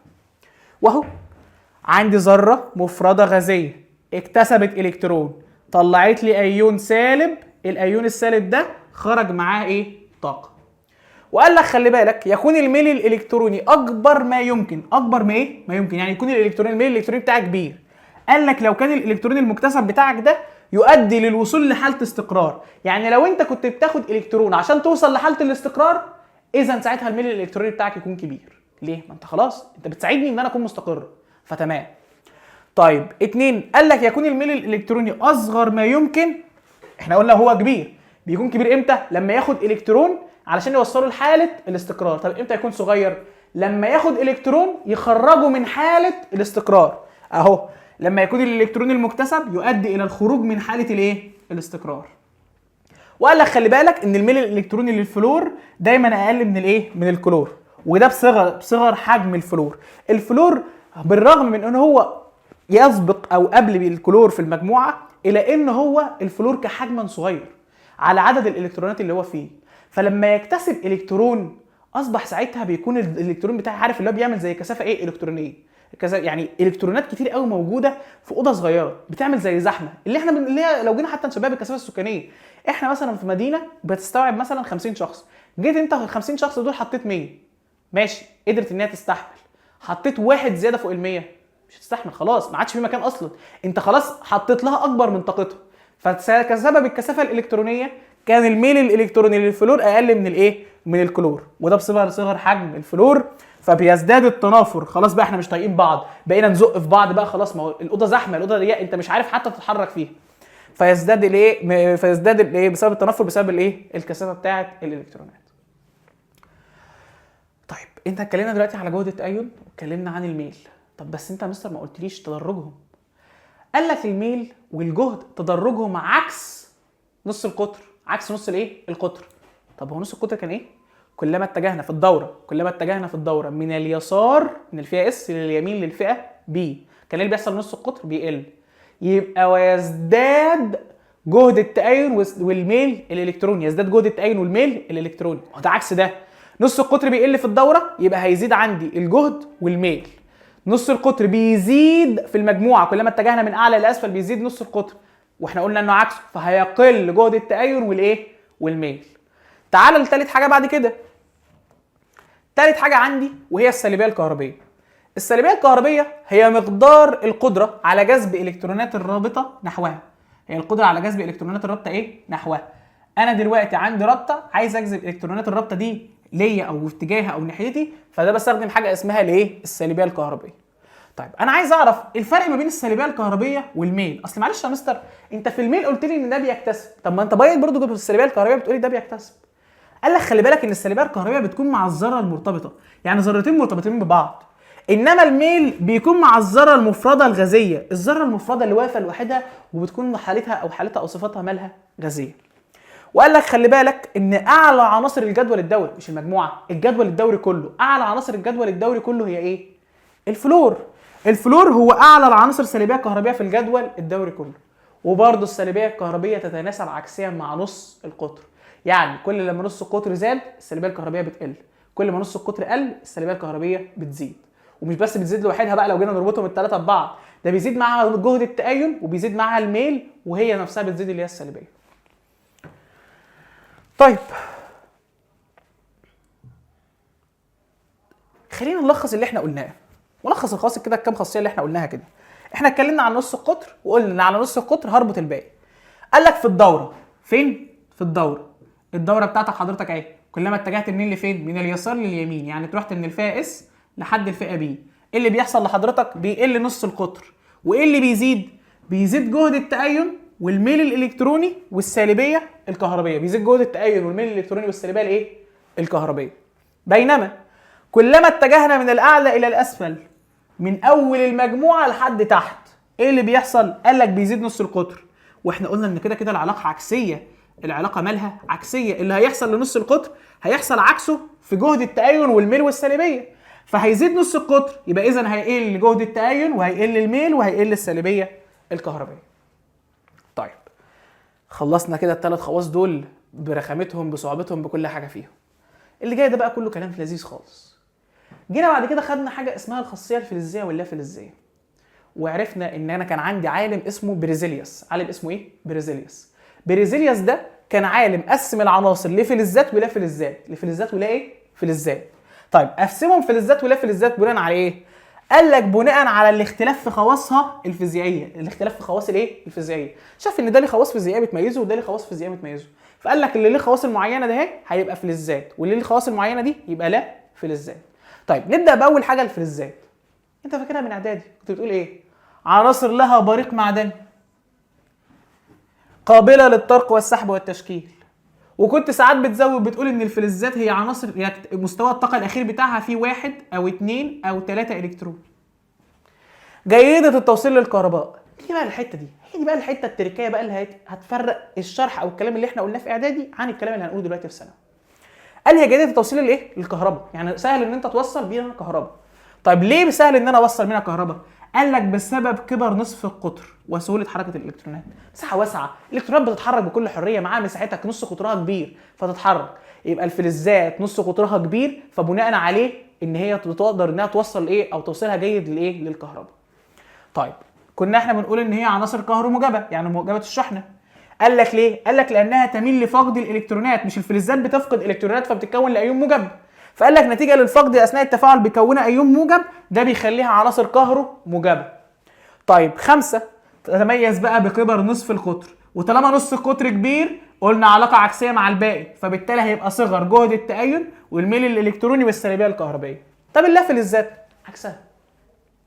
مين هم في اعدادي؟ نقل ونقيل. هي بتعمل حاجه الثانيه بتعمل عكسها. اللي هنا قال لك لها بريق معدني، اللافلزات ليس لها بريق معدني. 2 هنا الفلزات قال لك قابله للطرق والسحب، هناك غير قابله للطرق والسحب. 3 جيده التوصيل للكهرباء. 4 رديئه التوصيل للكهرباء. علل لانها هنا انت قلت كبر نصف القطر في الفلزات، يبقى في اللافلزات صغر نصف القطر. هنا قلت صوره حركه الالكترونات، يبقى هناك وصعوبه حركه الالكترونات، ونص القطر صغير مش عارفين يتحركوا بسهوله، فبالتالي رديئه التوصيل للايه؟ للكهرباء. هي هتوصل بس مش بقوه الايه؟ مش بقوه الفلزات. عناصر هنا قلنا كهروموجبه، هناك هتبقى كهرو سالبه لانها تميل لاكتساب الالكترونات فتتحول الى ايون سالب. 5 تتميز بصغر نصف القطر، احنا هنا في الفلزات قلنا كبر، يبقى في اللافلزات بصغر نصف القطر، وطالما صغر نصف القطر يبقى كبر جهد التأين والميل الالكتروني والسلبيه الكهربائيه. اشباه الفلزات. اشباه الفلزات دي هي عناصر لها مظهر الفلزات، ليها شكل الفلزات، بس هو ليها معظم خواص مين؟ اللافلزات. يبقى اشباه الفلزات هي عناصر لها مظهر الفلزات ومعظم خواص اللافلزات. قال لك تكون متوسطه في كل الخواص، يعني كل الخواص بتاعتها متوسطه، مفيش حاجه اكبر من حاجه، يعني مفيش واحد بيزيد التاني بيقل، لا كلهم واحد، متوسطه في نصف القطر وجهد التأين والميل والسالبيه الكهربائيه. وكنا احنا بنسميها باسم اشباه الموصلات، يعني اشباه الفلزات ليها اسم اللي هو اشباه الموصلات. طب ليه بنسميها اشباه الموصلات؟ قال لك لان توصيلها الكهربي اقل من الفلزات واعلى من اللافلزات. توصيلها الكهربي ماله؟ اعلى، اقل قصدي من الفلزات واعلى من اللافلزات، فعشان كده بقول ان اللي هي بسميها باسم اشباه الايه؟ باسم اشباه الموصلات. طيب ايه هم اشباه الفلزات؟ ومطلوب من حضرتك انك تبقى عارفهم وحافظهم. ايه هي؟ قال لك عندك زي البرون وزي السيليكون وزي الجرمانيوم والزرنيخ والانتيمون والتوليريوم. كل ال5 اللي قدامك دول، او قصدي كل ال6 اللي قدامك دول هم اشباه الفلزات اللي مطلوب من حضرتك انك تحفظهم، تحفظ على الاقل اسمهم، تبقى عارف لما تشوف ده تقول ده شبه فلز. طب اي حاجه غير دول هتقول بقى سواء ده فلز او لا فلز. طيب تدرج الصفه الفلزيه واللافلزيه. هنلخص كده بس الجزئيه اللي احنا قلناها. احنا قلنا ان تدرج الصفه الفلزيه، قلنا ان الفلزات بتتميز بكبر نصف القطر، فطالما نصف قطرها كبير فهتزداد فيها الصفه الفلزيه. انما اللافلزات بتتميز بصغر نصف القطر وبتقل فيها الفلزيه، بتقل فيها الصفه الفلزيه، بتبدا الصفه الفلزيه تقل فيها. ومين اللي تزيد؟ اللافلزيه، ما هي تبع اللافلزات، فهتقل فيها الفلزيه وهتزيد فيها اللافلزيه. فقال لك في الدورات، انا هنا بس في الفلزات واللافلزات بتكلم عنها في الدورات. قال لك في الدورات بتبدا الدوره بفلز قوي، بفلز ايه؟ قوي. فلز ماله؟ قوي، موجود فين؟ في ال1A، هو اول مجموعه عندي في الجدول الدوري. ثم تقل الصفه الفلزيه تدريجيا، تبدا ان الصفه الفلزيه بتاعتي تقل بالتدريج، اللي هي يعني ايه؟ اللي هي تبدا تقل لحد لما توصل لاشباه الفلزات. ثم تزداد الصفه اللافلزيه، خلاص مش هي قلت تدريجيا، تبدا بقى هي خلاص بتقل، يبدا يزيد معاها اللافلزيه. خلاص الصفه اللافلزيه زادت، تفضل تزيد لحد لما توصل لاقوى اللافلزات في المجموعه 7A. اقوى اللافلزات في المجموعه 7A، يبقى اقوى اللافلزات في المجموعه 1A واقوى اللافلزات في المجموعه 7A. وبناء على الكلام ده قال لك ان اقوى الفلزات هو السيزيوم، وده موجود اسفل يسار الجدول الدوري، يعني موجود في الفائز. بينما اللافلزات هو الفلور وبيقع اعلى يمين الجدول الدوري. خلصنا الصفه الفلزيه واللافلزيه. موضوع سهل، بس انت فكره انك تربط وتفهم الدنيا كلها، تربط الدنيا ببعضها. طيب تعالى على بعد كده. بدأنا بعد كده ان احنا نتكلم عن نوع من الاكاسيد اسمها الاكاسيد الحامضيه والقاعديه والمتردده. طيب الاكاسيد الحامضيه الاول او في البدايه، الاكاسيد الحامضيه دي عباره عن ايه؟ قال لك عباره عن اكاسيد عناصر لا فلزيه. اكاسيد عناصر ايه؟ لا فلزيه. عندي عناصر لا فلزات اندمجت مع الاكسجين كونت لي عناصر اكاسيد لا فلزيه. الاكاسيد اللا فلزيه دي بسميها اكاسيد حامضيه، بسميها اكاسيد حامضيه. قول لي اي عنصر لا فلزي، اي عنصر، وليكن الكلور، ده احادي وده ثنائي. اي عنصر لا فلزي، اي عنصر لا فلزي عندك. مش الكلور ده في اللا فلزات بيكتسب وهيتفاعل مع الاكسجين، وده ثنائي وده احادي، هيبدلوا التكافؤ بس. فشوف بقى يا باشا، اي عنصر لا فلز عندك يندمج مع الاكسجين ده بسميه اكسيد حامضي، ده بسميه اكسيد حامضي. طيب فقال لك خلي بالك الاكسده الحامضيه دي لما بتدوب في الميه بتدي حمض اكسجيني، بتدي حمض ايه؟ اكسجيني. ولما بفعل الاحماض الاكاسيد الحامضيه دي مع القلويات بتديني ملح وميه. تفاعل التعادل اللي انت كنت بتاخده زمان في اعدادي، حمض وقاعده ملح وميه. مش كان مستر بيحفظها كده يقول لك حمض وقاعده ملح وميه بس.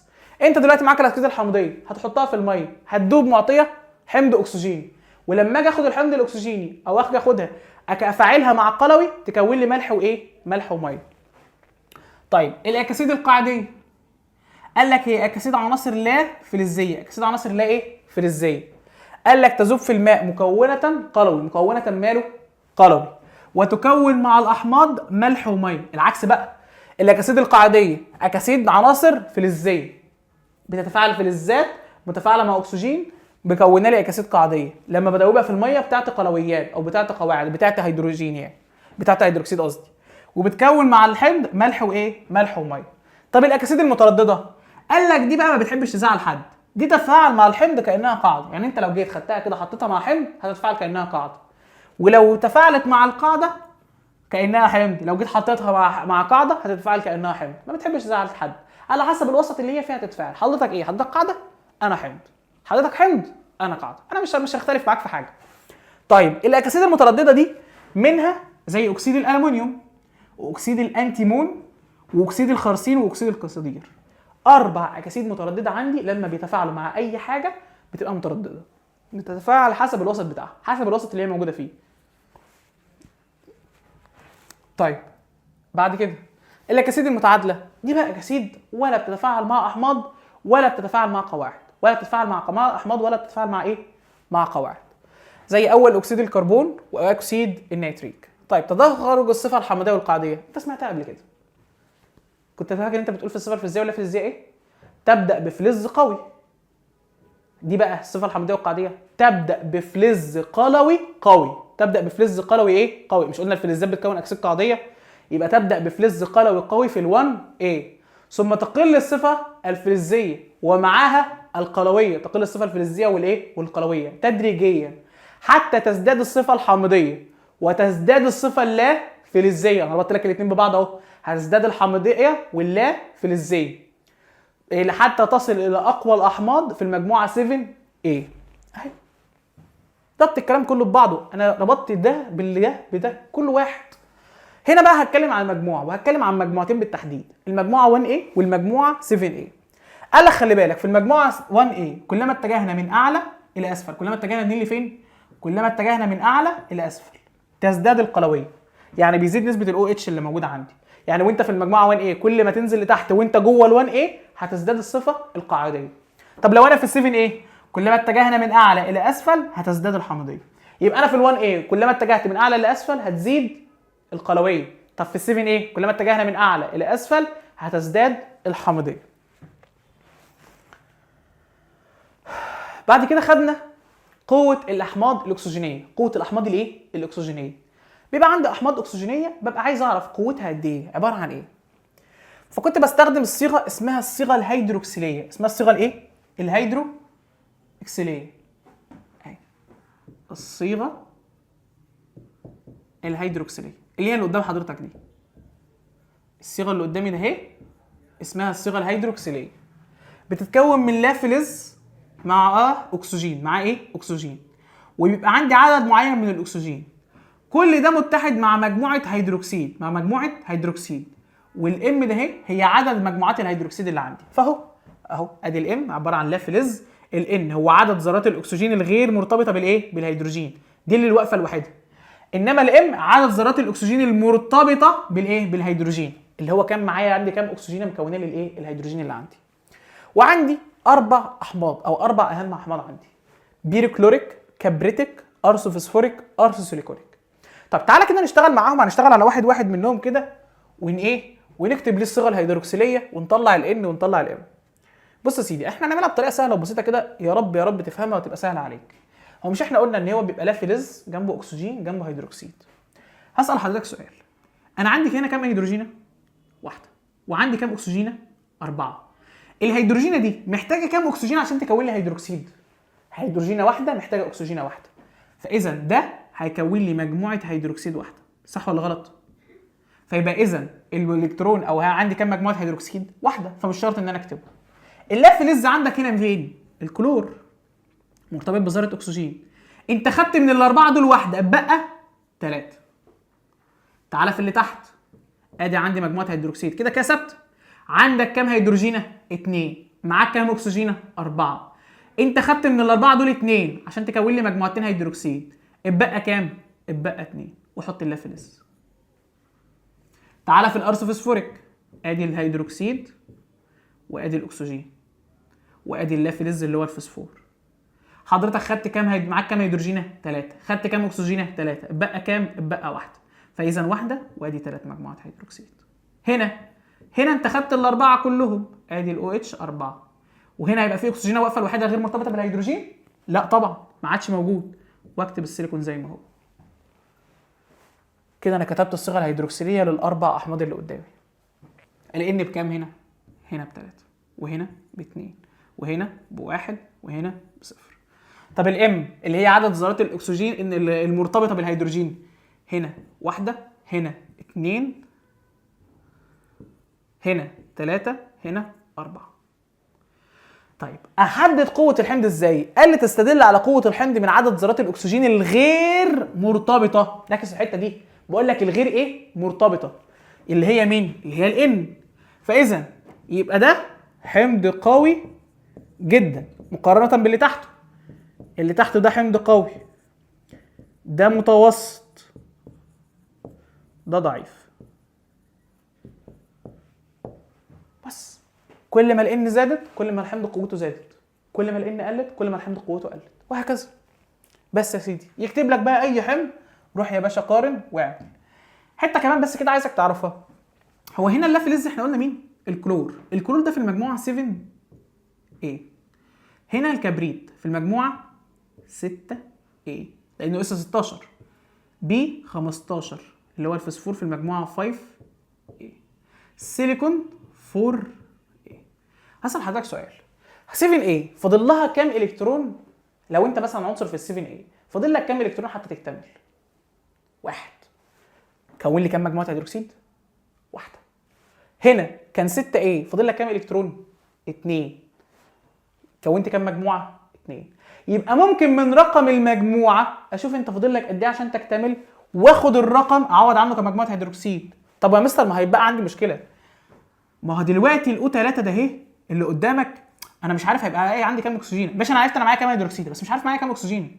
ما هو يا ذكي 3 زائد 1 4، 2 و2 4، 3 و1 4، 4 و0 4. فاذا انا يعتبر القيمه عندي 4، فلو طرحت 2 من الرقم اللي عندي من هنا مجموعات الهيدروكسيد من الاربعه هيطلع لي الاكسجين. معاك واحده طرحت من الاربعه 3، معاك 2 طرحت من الاربعه 2، وهكذا. صعب الكلام ده؟ اعتقد لحد الان الدنيا لذيذه وسهله مفيش فيها اي حاجه صعبه. نيجي بقى للخاصيه الحمضيه والقاعديه في المركبات الهيدروكسيليه. قال لك تعتبر كل الاحماض الاكسجينيه والقواعد مركبات هيدروكسيليه. اي حمض او اي حمض اكسجيني واي قاعده اقدر ان انا اعتبره مركب ايه؟ هيدروكسيلي. قال لك بس ازاي بتحدد ان ده حمض وده قاعده؟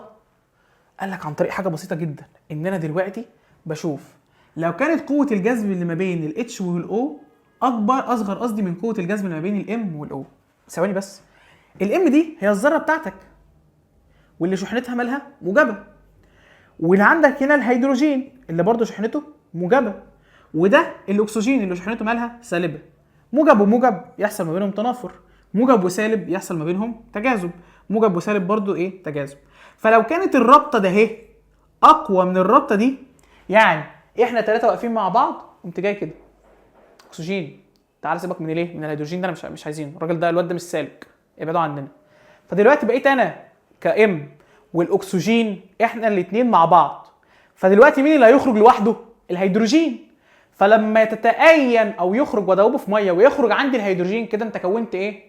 حمض. برافو عليك، يبقى انا كده كونت حمض. طيب لو احنا حصل العكس، جه الهيدروجين قال له ايه؟ الذره اللي واقفه الوحيده دي مش سالكه، ابعد عننا. فخد الاكسجين والهيدروجين مع بعض وخرجوا سوا، وفضلت انا كام لوحدي. اصبح دلوقتي هو خرج هيدروجين بس ولا خرج هيدروكسيد؟ خرج هيدروكسيد. فطالما خرج هيدروكسيد فيتأين معطيا ايه؟ قاعده او قيه او قلم. فاذا اهو لو كانت القوه اللي ما بين الاتش والاو ضعيفه، خلينا مثلا لو خلينا زي ما احنا لسه قايلين صحاب، فيبقى قوه الصداقه اللي ما بين الاتش والاو لو كانت ضعيفه هينجذب للايه؟ هينجذب للام، هتبقى قوه الرابطه اللي ما بيني وما بين الام اكبر. فساعتها هتخرج الهيدروجين لوحدها بالشكل ده كده، وهيحصل كانه يتأين كايه؟ كحمض. طب لو كانت قوه الجذب اللي ما بين الاتش والاو بقى اكبر من الام والاو، ساعتها هيخرج عندي الذره لوحدها وهيخرج عندي الايه؟ الهيدروكسيد. هيخرج عندي مين؟ الهيدروكسيد بتاعي. طب يا مستر بقى لو فرضنا الاثنين كانوا قد بعض، يعني لو قوه التجاذب اللي ما بين الاتش والاو قد قوه التجاذب اللي ما بين الام والاو، قال لي تتأين تبع عند الوسط، زي فكره الاكاسيد المتردده كده. والله حضرتك قاعده هتفاعل كأن حمض، حضرتك حمض هتفاعل كأن قاعده. طيب خلصنا الجزئيه دي بتفاصيلها ورخامتها. تعالى افكرك بحاجه بسيطه كده، واللي هي عمليه الاكسده وعمليه الاختزال. عمليه الاكسده وعمليه الايه؟ الاختزال. عمليه الاكسده هي عمليه فقد العنصر للالكترونات. عمليه فقد العنصر للايه؟ للالكترونات. انا عندي عنصر بيبدا ان هو يحصل له ايه؟ يبدا ان هو يفقد الكترونات، ونتيجه الفقد في الالكترونات يعني الشحنه السالبه عندي بتقل، فبالتالي هيتبعها زياده في الشحنه الموجبه. الشحنه الموجبه عندي اللي هي هتبقى ايه؟ كبيره. طيب بمثال، انا عندي هنا ام جي. ام جي ده ذره، ده ايه؟ ذره عدد، هي ولا فقدت ولا اكتسبت، فبصفر زي ما هي. رجعت حصل لها فقدت ايه؟ 2 الكترون. كده الشحنه السالبه نقصت بمقدار 2، وحصل زياده في الشحنه الموجبه. الشحنه الموجبه بقت ازيد بمقدار كام؟ 2. كانت بصفر بقت بموجب 2. كده حصل زياده في الشحنه الموجبه بمقدارها كام؟ 2. وخرج عندي كام؟ 2. خلاص، ده يبقى ده كده حصل له عمليه اكسده. كلام جميل. طب هنا كان معايا ذرتين كلور. كام ذره كلور؟ 2 اهو، ما هوش 2 سي ال، معايا 2 كلور. الكلوره الواحده فاقده واحده. الكلوره ذره الكلور الواحده اكتسبت قصدي الكترونه واحده. فيبقى اذا لما تيجي تروح كده، جيت ابص هنا لقيته ايه؟ كون لي جزيء الكلور الثنائي وبرده ايه؟ بصفر. كانت هنا بسالب بقت بصفر. معناتها ان هي فقدت كام الكترون؟ فقدت 3، فقدت 2. ما هو انا عندي ذرتين، كل ذره فقدت 1. فقدت 1 فوصلت لليه؟ للصفر. فحصل ان في زياده في الشحنه الموجبه. الشحنه الموجبه بقت هي اللي ايه؟ اللي الزياده، او اللي انزلت عندي مين؟ الشحنه السالبه. طب عمليه الاختزال عكسها. كنا احنا في الاكسده بنقول عمليه فقد، طب في الاختزال عمليه اكتساب. عمليه ايه؟ اكتساب للالكترونات يتبعها نقص في الشحنه الموجبه. في الاختزال بقى اللي بيقل الشحنه الموجبه واللي بيزيد الشحنه السالبه. فاهو عندي منجنيز موجب 7 اكتسب 5 الكترونات، خد 5 ايه؟ الكترونات. فاذا كان الشحنه الموجبه كانت زياده ب7، يبقى الفرق ده هيزيد او هيقل. هطرح ال5 من ال7 بقت مكتسبه كام؟ 2. بقت الشحنه الموجبه زايده بمقدار كام؟ 2. كده حصل نقص ولا ما حصلش نقص؟ طبعا حصل. هنا كانت ب7 هنا بقت ب2، فاصبح دلوقتي هي نقصت بمقدار كام؟ بمقدار 5. اتبقى عندي 2 وهي كانت اصلا كام؟ 7. فالشحنه الموجبه قلت بمقدار 5. قلت بمقدار كام؟ 5. هي ما زالت اكبر من الشحنه السالبه بس، ولكن هي كانت مش جدتش طبيعتها. هي كانت طبيعتها ب7، دلوقتي بقت موجب 2. وده بياخدنا بقى، فهمنا يعني ايه اكسده وفهمنا عمليه اختزال. وده بياخدنا لفكره ان كنت انت زمان بتقول ان انت عندك عوامل. كان عامل بس ما عندكش عمليه اكسده واختزال، ده انت كان عندك عامل مؤكسد وعامل مختزل. طب مين العامل المؤكسد ومين العامل المختزل؟ بص كده، جمله بسيطه كده مش هتنساها طول حياتك. العامل عكس العمليه. العامل عكس الايه؟ العمليه. انت دلوقتي بتعمل عمليه اكسده، فاذا انت عامل مختزل. طب انت بتعمل عمليه اختزال، اذا انت عامل مؤكسد. احنا الاثنين عكس بعض. لو انا بعمل اكسده فاذا انا عامل مختزل. طب لو انا بعمل الاختزال يبقى انا عامل مؤكسد. طيب تعالى نروح للي بعد كده. اللي بعد كده هي شويه ملاحظات على اعداد التاكسد، حاجات انت لازم تكون عارفها وفاهمها كويس قوي علشان نقدر ان احنا نفهم او نحل في اعداد التاكسد. لان زي ما قلت لك في اعداد التاكسد او في المعادلات لما كنت بتيجي تحل الرياضه كان بيديك مثلا المعادله بتتكون من 3 شقوق، س زائد ص بتساوي ع، صح؟ فكان بيديك يا اما س وع ويقول لك طلع ص، او بيديك س وص ويقول لك طلع ع. انا هنا بقى ولا هديك ولا س ولا ص ولا ع، ومطلوب منك انك تطلع واحده من الثلاثه اللي انا هقول لك عليهم. فهتطلعها بناء على ايه؟ بناء على فهمك، بناء ان انت حافظ وفاهم، مش بس حافظ، لا ده انت حافظ وفاهم هنا هعمل ايه وهنا هتصرف ازاي. فعندك اول ملحوظه ان انت بتعوض عن عدد تاكسد عناصر المجموعه 1A و2A و3A. عناصر المجموعه ايه؟ 1A و2A و3A في مركباتها. في ايه؟ في مركباتها. يعني لازم العنصر اللي موجود في ال1A وال2A وال3A يكون موجود في المركب بتاعه، يكون موجود في المركب ايه؟ بتاعه. المركب بتاعه ده لو انا في ال1A يبقى انت عدد تاكسدك موجب 1، لو في ال2A موجب 2، لو في ال3A يبقى موجب 3. فاصبح ان انت بتعوض عن كل عنصر في المجموعه بتاعته لو هو في المركب، مش وهو واقف لوحده، وهو في المركب. يعني مثلا NaCl هنا في الوقت ده هتعوض عن ال Na بموجب 1. ليه؟ عشان هي في مركب. طب لو هي واقفه لوحدها انا هقولها لك دلوقتي وكده كده احنا هنعرفها بعدين. لو هي واقفه لوحدها بتعوض عنها بصفر. بتعوض عنها بايه؟ بصفر.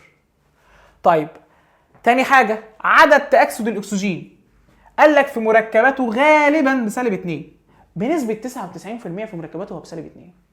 اي مركب يجي لك فيها اكسجين هو بسالب 2 الا عندك ثلاث حالات. الحاله الاولانيه لو كانت في حاله فوق الاكسيد، في حاله فوق الاكسيد زي دي Na2O2 H2O2 دي بيكون ساعتها عدد تاكسد ذرته بسالب 1. الذره الواحده ده اهي عدد التاكسد بتاعها بكام؟ بسالب 1. يبقى في حاله الجزيء بسالب 2. طيب الجزيء عشان هنا بيتكون من ذرتين ف2 في سالب 1. طب هنا في تاني حاله في حاله سوبر الاكسيد اللي هي مثلا KO2 او RbO2 بيكون ساعتها عدد التاكسد بتاع ذرته بسالب نص. الذره الواحده التاكسد بتاعها بسالب نص. يبقى الجزيء اللي هو مكون من ذرتين اضرب بقى 2 في سالب نص بسالب 1. والحاله الثالثه والاخيره لو كان عدد تاكسد الاكسجين بيكون ساعتها موجب. الحاله الوحيده اللي بيكون ساعتها عدد تاكسد الاكسجين ماله؟ موجب. وفي حاله لما يتحد مع الفلور، هو مش احنا قلنا ان الفلور ده اعلى العناصر السلبيه الكهربيه؟ فانا لو حطيته مع الاكسجين هو اللي هيبقى الشق السالب والاكسجين هو اللي هيبقى الشق الموجب. فقال لك ساعتها هيكون عدد تاكسد الاكسجين بكام؟ بموجب 2. بموجب 2. ثالث حاجه عدد تاكسد الهيدروجين. عدد تاكسد الهيدروجين قال لك في مركباته غالبا بموجب 1. يعني الاكسجين بنسبه برضه 99% في مركباته بموجب 1 الا حاله واحده لو تفاعل مع فلز. لو تفاعل مع ايه؟ مع فلز. ساعتها هيكون حاجه اسمها هيدريد الفلز. ما هو انا دلوقتي عندي هيدروجين تفاعل مع فلز هيكون لي هيدريد الفلز، زي مثلا لما بتفاعل الكلور مع فلز بيسوي لك كلوريد الفلز وهكذا. طيب وقال لك ويكون ساعتها عدد تاكسده بسالب 1. يبقى امتى الهيدروجين يكون عدد تاكسده بسالب 1؟ لو تفاعل مع فلز. طب لو هو لوحده متفاعل مع اي عنصر تاني هيكون بموجب 1 زي ما هو. لو تفاعل مع فلز هيبقى بسالب 1. طيب اللي بعد كده قال لك عدد تاكسد الكلور. عدد تاكسد الايه؟ الكلور. قال لك الكلور في مركباته غالبا بسالب 1. غالبا بايه؟ بسالب 1 الا لو اتحد مع الاكسجين. الا لو اتحد مع مين؟ مع الاكسجين. يعني انت لو جبت كده كلور مركب فيه كلور واكسجين، في الحاله دي هيبقى بالنسبه لك عدد تاكسد الكلور مجهول، رقم انت ما تعرفوش. يعني ما اروحش اعوض عنه بسالب 1. قال لك لا، سالب 1 دي لو متعوض يعني لو في مركب فيه اي حاجه ثانيه. طب مركب فيه اكسجين قال لك ساعتها لا، الكلور ده يكون ماله؟ مجهول، لازم ان انت تحسبه. وقال لك خلي بالك هيكون بيعبر عن رقم فردي من قيم من موجب 1 لموجب 7. يعني هيطلع عدد تاكسد الكلور قيمه من مجموعه القيم اللي من موجب 1 لحد موجب 7. طيب عدد تاكسد الفلور قال لك في مركباته دائما بسالب نص، ما بيتغيرش. طب حطيته مع اكسجين ولا اي حاجه، حطيته مع اي عنصر تاني ولا اي حاجه، هيفضل ثابت زي ما هو. طب ليه؟ قال لك لانه اعلى العناصر سالبيه كهربيه فما فيش عنصر ياثر عليه، هيفضل دايما بسالب 1. طيب عدد تاكسد اي مجموعه ذريه بيساوي شحنتها. بمثال انا عندي مجموعه الهيدروكسيد OH سالب 1، فلما اجي اسويها هسويها بسالب 1 وابدا ان انا اعوض. عندي مثلا المجموعه زي الامونيا NH4 دي بتبقى ايه؟ موجب 1، دي المجموعه الوحيده اللي بموجب 1، فبعوض عنها بموجب 1، بسويها بموجب 1 وابدا اعوض بقى عن الN وعن الH وهكذا وابدا احسب.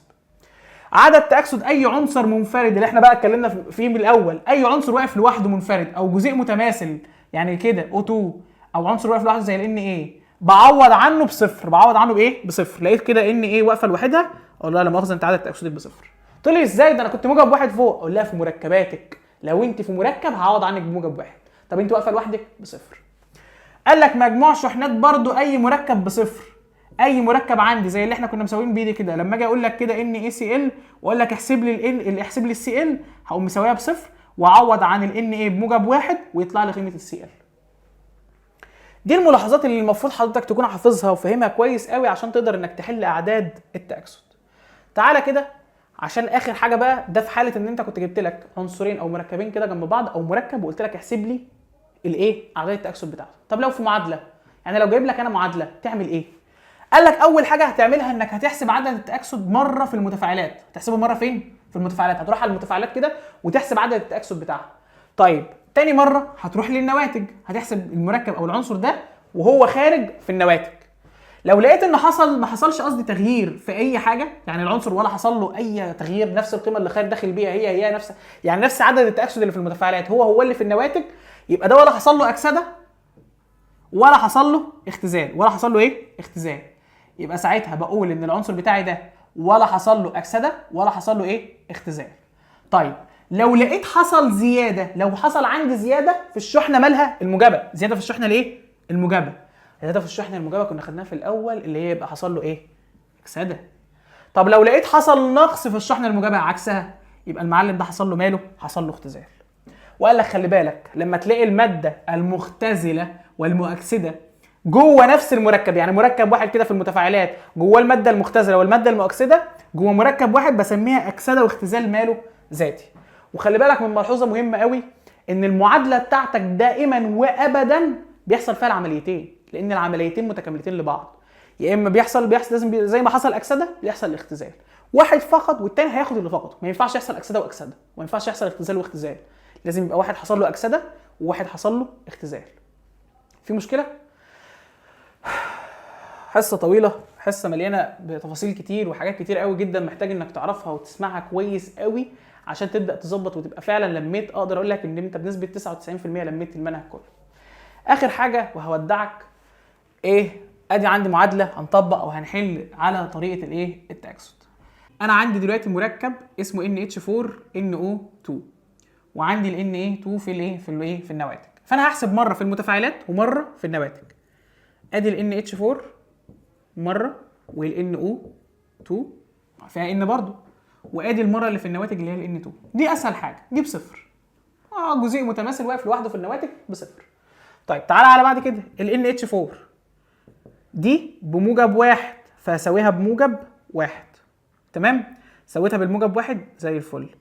ابدا بقى يا ريس، انا دلوقتي عندي اهو ال NH، هحط ال N زي ما هي زائد ال H بموجب 1 في 4، تبقى موجب 4. هتروح الناحيه الثانيه بعكس الاشاره، يبقى ال N عندي هنا بسالب 3. ال N عندي هنا تبقى بكام؟ بسالب 3. لحد دلوقتي في مشكله؟ لحد دلوقتي لا مفيش مشكله، الدنيا تمام كله زي الفل. تعالى الناحيه الثانيه هنا، دي النترات هساويها بسالب 1 لانها احاديه.